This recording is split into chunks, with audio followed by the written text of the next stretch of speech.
And of course he'll make the best of it. As we come out then for round 5.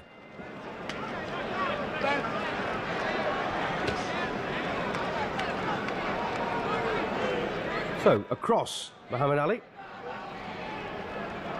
Putting his punches together nicely. Once again, that lovely little right cross there. Beautifully timed.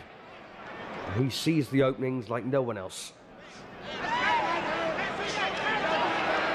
Well, that's three in a row from Ali. 3 right crosses there.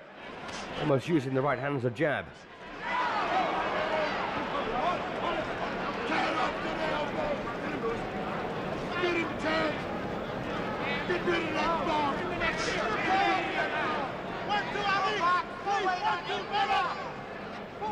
There's a bit of a swelling then occurring here around the left eye of Chuck Wepner, which is hardly surprised. That right hand has landed with regularity, as indeed as the jab. Of course, it is the left eye they're more likely to collide with. As you can see, the left hand doesn't often hit the right eye.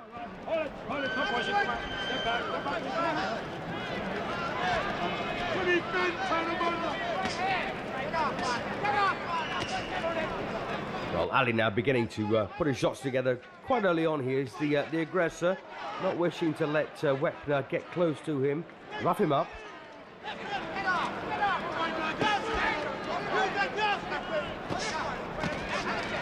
And this is the first time really we've seen in this fight that Ali has decided to be the boss. Here he goes again, back on his toes.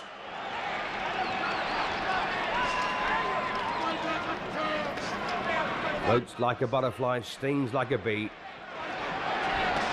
And again, that lovely left hand. Not the quickest punch in the world, but still bang on target.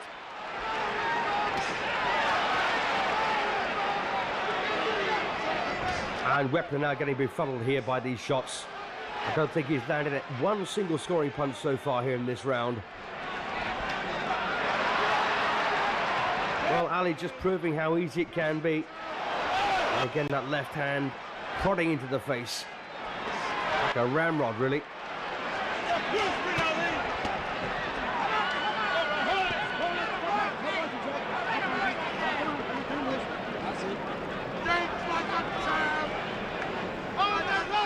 And Ali's a great mover, isn't he? Once again, doing an awful lot of things wrong. Taught not to, of course, to have your feet too close together because your balance is very poor.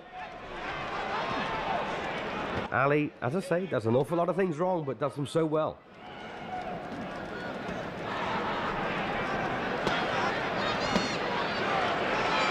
And there's no doubt a bit of reddening around the left rib cage there of Ali from these punches, as once again the head goes in from Wepner.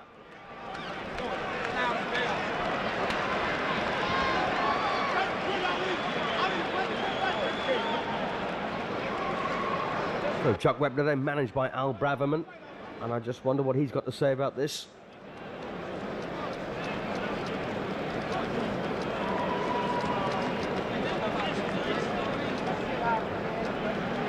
So a good round there for Ali. In round 5, one wonders of course what round 6 will bring. This man certainly needs to change his tactics because he was getting his head boxed off there by Ali.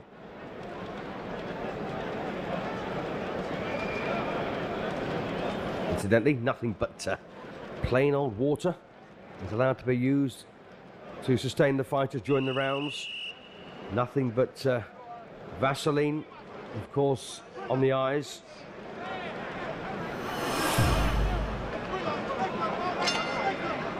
So here we go then, round 6. So will we get a repeat here from Ali of round 5, or will he once again try and go into a shell somewhat?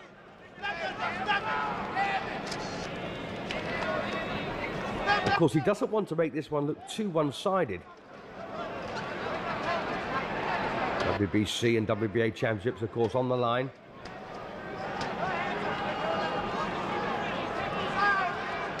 Well, Wepner now has got Ali where he wants him. Can he use it? He's actually caught Ali full in the face with his head on at least 2 occasions.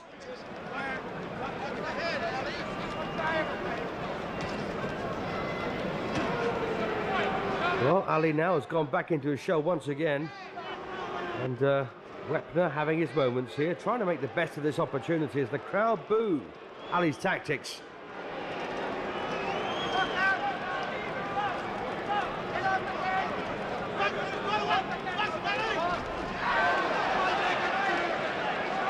As I mentioned before, Ali has put men away that have put Wepner away, so on paper, this big man is clearly second best to Ali, but of course on the night, it all depends how you feel to see what kind of difference you make.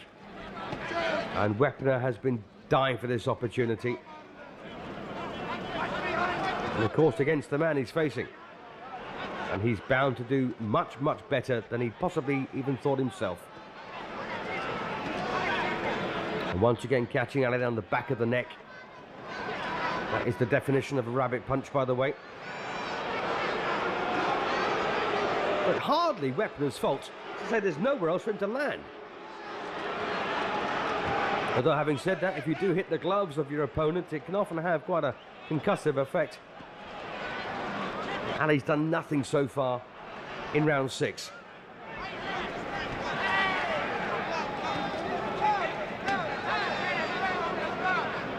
Wepner crudely wailing away here with both hands. Quite often just the right on its own, though.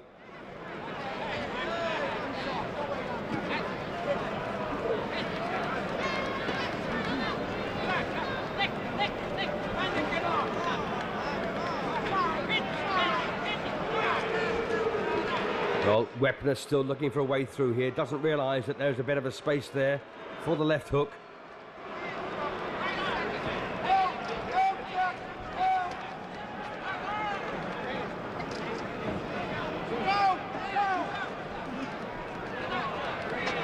Well, all of a sudden then, Ali goes into defensive mode here. Not much left in the round. In fact, there's the bell. Well, that's a good round for Wepner.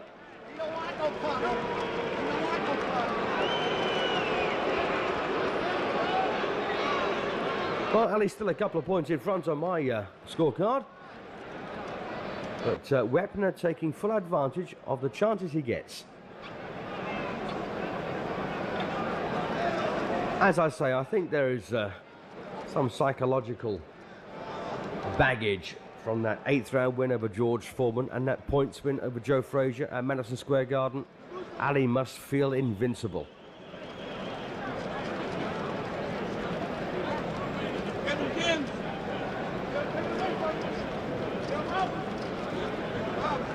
So round 7.